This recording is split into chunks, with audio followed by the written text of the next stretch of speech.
सदी का सबसे बड़ा महानायक Amitabh Bachchan. I love Amitabh Bachchan. Superstar जमीन पे आ गया, वन ऑफ द लेजेंड्स। दोस्तों आप तो जानते ही हैं उनके बारे में। अगर आप उनको पसंद करते हैं तो नीचे कमेंट बॉक्स में जाके लिखें आई लव अमिताभ बच्चन। तो आइए चलते हैं। आगे बढ़ने से पहले चैनल को सब्सक्राइब जरूर कर लें और दोस्तों के साथ जरूर शेयर कर दें। दोस्तों मैं बड़ा प्रभावित हूं उनसे और उसके पीछे बहुत बड़ा रीजन है। उनकी सक्सेस स्टोरी से मैं इतना प्रभावित नहीं हूं जितना उनकी फेलियर स्टोरी के बाद जो कमबैक की स्टोरी है उससे मैं प्रभावित हूं। एक समय था जब अमिताभ बच्चन बहुत सक्सेसफुल हो गए और उसके बाद उन्होंने अमिताभ बच्चन कॉर्पोरेशन लिमिटेड करके एक कंपनी बनाई, क्योंकि हर एक इंसान का सपना होता है कि अब मैंने बहुत अच्छा पैसा कमा लिया तो मैं उसे इन्वेस्ट करूं और मल्टीपल कंपनीज बनाऊं। और अमिताभ बच्चन साहब ने भी ये कंपनी बनाई, अमिताभ बच्चन कॉर्पोरेशन लिमिटेड। दोस्तों कंपनी ने बहुत बड़े बड़े ब्यूटी पेजेंट्स वगैरह करवाना शुरू किया, लेकिन कहीं ना कहीं यह दाव उल्टा पड़ गया। ये कंपनी बैंकरप्सी की तरह चली गई, लोग मांगने वाले बढ़ गए, कहीं ना कहीं सुपरस्टार जमीन पे आ गया, कहीं ना कहीं सुपरस्टार को बहुत बुरे दिन देखने पड़े। लेकिन दोस्तों सुपरस्टार तो वही होता है जो रियल लाइफ में भी स्टार होता है। रियल लाइफ में भी सुपरस्टार थे अमिताभ बच्चन और इसीलिए उनका जो जानदार कमबैक है और आज तक जो उनकी जबरदस्त पारी चल रही है उसके बारे में इस वीडियो में डिस्कस करेंगे कि कौन सी चीजों के कारण अमिताभ बच्चन साहब इतने भयंकर लोन से बाहर आ पाए और उन्होंने उस समय कौन सी साइकोलॉजी को अपनाया। दोस्तों वीडियो को अंत तक जरूर देखिएगा, क्योंकि अंत तक मैं आपको बताने वाला हूं 5 ऐसी चीजें जो अमिताभ बच्चन साहब ने की इस भयंकर लोन के दलदल से बाहर आने के लिए और आज तक जबरदस्त पर्सनालिटी बने रहने के लिए। तो आइए चलते हैं। आगे बढ़ने से पहले चैनल को सब्सक्राइब जरूर कर लें और दोस्तों के साथ जरूर शेयर कर लें। दोस्तों यहां पे जब इस तरह का लोन हो, भयंकर लोन हो और कहीं ना कहीं आपकी इमेज भी दांव पे लगी हुई है। देखिए अब अमिताभ बच्चन बने रहना आसान नहीं है, क्योंकि एक लेवल पे पूरी दुनिया आपको देख रही है, आप यहां हैं, और दूसरे लेवल पे आप लोन के दलदल में फंसे हुए हैं। मैं इस चीज को बखूबी समझ सकता हूं, क्योंकि 2017 में मेरे साथ भी ऐसा सिचुएशन आया जहां लोग कहते थे ओ बीएसआर बहुत बड़ा मोटिवेशनल स्पीकर ये वो, लेकिन बीएसआर भयंकर लोन में दबा हुआ था। इस समय सबसे बड़ा रोल प्ले करती है आपकी साइकोलॉजी, आप कैसा सोचते हैं। अगर इस समय आपने मान लिया कि यार बहुत प्रॉब्लम है, बहुत चैलेंजेस है, कुछ नहीं हो सकता, आगे नहीं बढ़ सकते, ओ माय गॉड सारे रास्ते बंद हो गए, किसके पास जाऊं, ऐसे टाइम पे आप वो कर सकते हैं जो कि सिद्धार्थ जी ने किया, सीसीडी के ओनर ने किया, और ऐसे टाइम पे आप वो कर सकते हैं जो अमिताभ बच्चन साहब ने किया।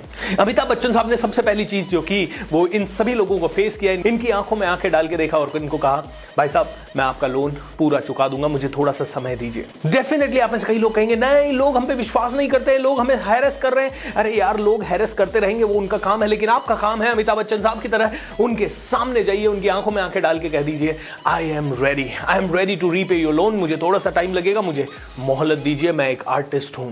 सो अमिताभ बच्चन ने सबसे पहली चीज जो की उन्होंने की वो बैक टू बेसिक्स में चले गए, और ये काम आप तभी कर सकते हो जब साइकोलॉजी आपकी पावरफुल हो। दोस्तों मैं इससे बहुत जबरदस्त तरीके से इसलिए रिलेट कर पाता हूं क्योंकि 2017 में जब मेरी लाइफ में बहुत प्रॉब्लम्स आई तो मैंने भी एक ही चीज की, I went back to the basic. मैं गया अपने गुरु नित्य शांति के पास और नित्य शांति से कहा Nitya Shanti I really want to get out of this, and Nitya Shanti ने कहा go back to the basics. मैं गया बैक टू द बेसिक्स, मतलब मेरी सबसे अच्छी एक वर्कशॉप जो मैं करता था उसको मैंने करना शुरू किया, कम पैसों में करना शुरू किया, फ्री में करना शुरू किया, and I could come out, and that's why I am able to relate to this superstar because I also want to become superstar. Do you want to become superstar? If yes दोस्तों ये video ध्यान से देखिए। अब अमिताभ बच्चन साहब को इस पूरे दलदल से, लोन के दलदल से, कर्जे के दलदल से 5 और चीजों ने निकाला। दोस्तों पहली चीज जो उन्होंने की वो थी savings and investment. Savings and investment, वो जो भी कमाने लगे वापस से एक्टिंग करके जो भी कमाने लगे उसमें से काफी पैसा सेव करने लगे, उसमें से काफी पैसा इन्वेस्ट करने लगे। इन्वेस्ट करना मतलब कहीं ना कहीं उनके लोन को रीपे करना, और जो जो सेविंग होती उससे भी लोन को रीपे करने लगते। पहले सेविंग्स का माइंडसेट था, अब आजकल इन्वेस्टमेंट का माइंडसेट ज्यादा हो गया है। सेविंग कर करके उन्होंने सभी के पैसे वापस लौटाना शुरू कर दिया। उन्होंने पा मूवी में रोल किया तो उन्होंने पिंक मूवी में लॉयर का रोल किया, और ऐसे बढ़िया से बढ़िया रोल, कभी दादाजी का रोल किया तो कभी यंगस्टर का रोल किया, सारे के सारे रोल उन्होंने करना शुरू कर दिया, और उससे जो पैसे मिले उन्होंने सेव करना शुरू कर दिया, और अब हर पैसे को इन्वेस्ट करना शुरू कर दिया। आज की डेट में आप देखेंगे अमिताभ बच्चन साहब जितने एक्टिव आज हैं शायद इतिहास में पहले इतने एक्टिव कभी नहीं थे, क्योंकि अब उनको समझ में आ गया है कि this is the only way. दूसरी चीज उन्होंने देखा, माय रिलेशनशिप विद मनी। पैसा आया और उनकी हुनर नहीं होने के बावजूद भी, उनकी कला नहीं होने के बावजूद भी उन्होंने एक बड़ा बिजनेसमैन बनने के लिए वो पैसा लगा दिया। उन्हें लगा अरे पैसा तो ऐसे ही आ जाएगा और आ जाएगा, मैं तो सुपरस्टार हूं, ओवर कॉन्फिडेंस हो गया। जब आपका रिलेशनशिप पैसों के साथ जबरदस्त नहीं रहता, कहीं ना कहीं आप पैसे की वैल्यू करना बंद कर देते हैं, कहीं ना कहीं पैसे को ऐसी जगह लगा देते हैं जहां पे आपकी काबिलियत नहीं है, तो आप पैसे की वैल्यू नहीं कर रहे हैं। एक तरह से आप पैसे को खड्डे में डाल रहे हैं। दोस्तों 90% लोगों का पैसे के साथ रिलेशनशिप देखिए कैसा है। आई वॉन्ट मनी, बट पैसा तो हर मुसीबत की जड़ है। अरे पैसा आसानी से कहां आता है? अरे पैसा तो हाथ का महल है, पैसा ही हर फसाद की जड़ है। आप पैसों के बारे में नेगेटिव सोचते हैं और आप पैसा पाना चाहते हैं। अमिताभ बच्चन साहब का भी शायद उस समय पे पैसों के साथ रिलेशन, स्पिरिचुअल कनेक्शन, एक जबरदस्त वाला कनेक्शन, वो कहीं ना कहीं हट गया था और उसी के कारण पैसा नीचे जाने लगा।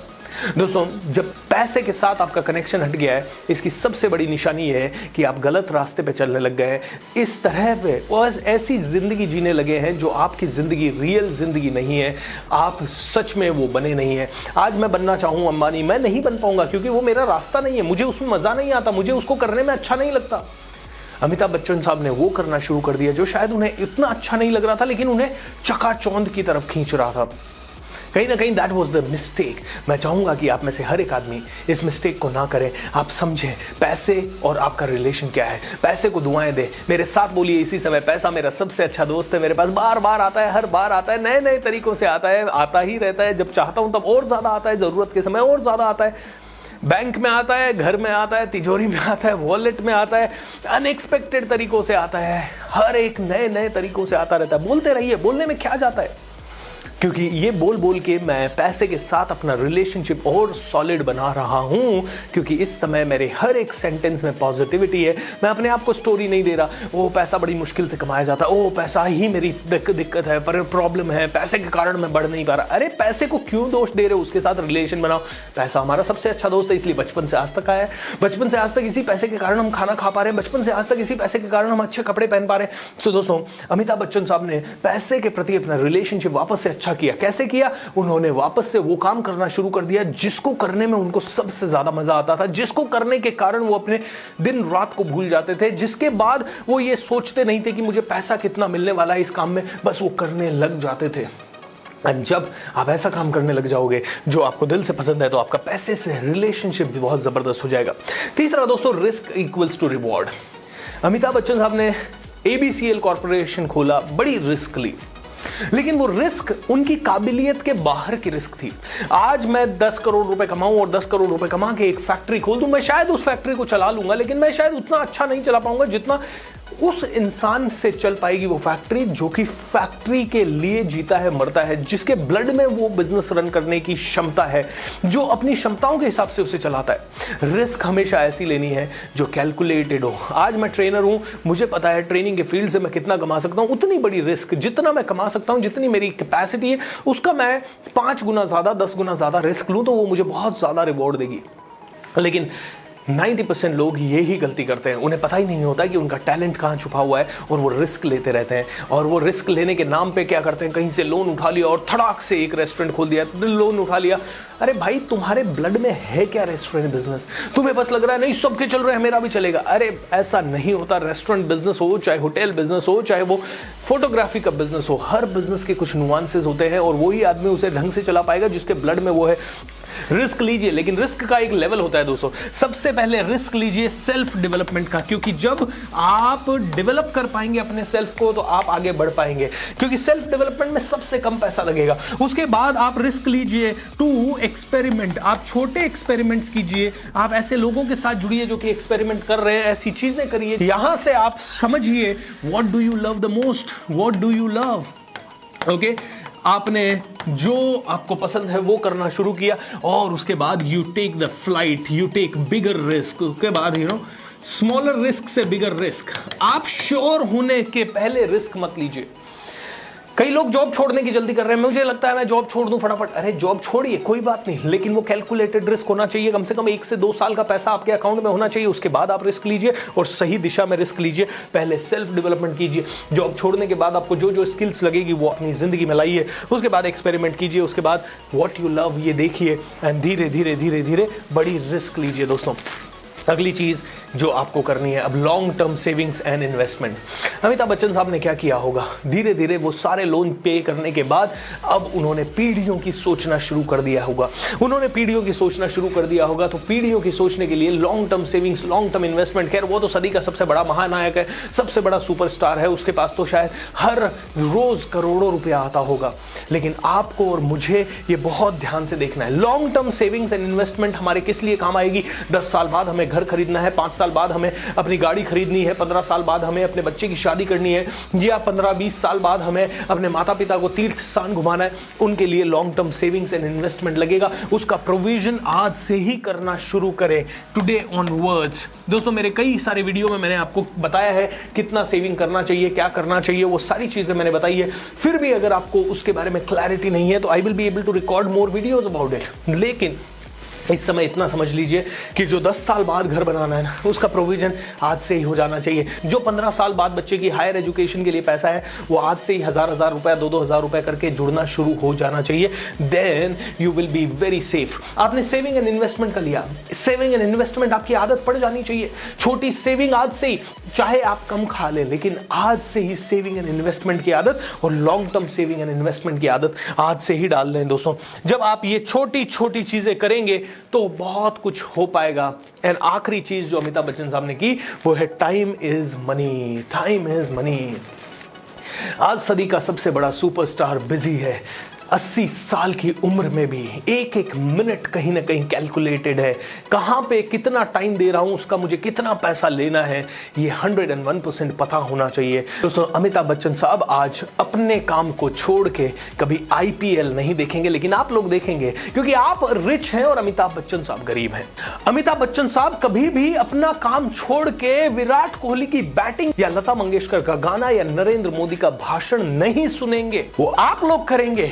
अमिताभ बच्चन साहब के पास समय नहीं होगा कहीं ना कहीं फ्रांस और यूक्रेन के बारे में पूरी जानकारी लेने का, या पाकिस्तान में क्या चल रहा है उसकी पूरी जानकारी लेने का। उनके पास तो उड़ती उड़ती खबर आती होगी, या उनके विश्वसनीय सूत्र उन्हें बता देते होंगे आज ये हुआ, 2 मिनट में सारी दुनिया की न्यूज ले लेते होंगे, या ट्रैवल के समय अखबार के पन्ने पलट लेते होंगे। उनके पास समय नहीं है अपना समय छोड़ के, अपनी एक्टिंग छोड़ के इन चीजों को टाइम देने के लिए। आपके पास बहुत है क्योंकि अमिताभ बच्चन साहब बहुत गरीब आदमी है और आप बहुत अमीर हो, बहुत जबरदस्त हो आप।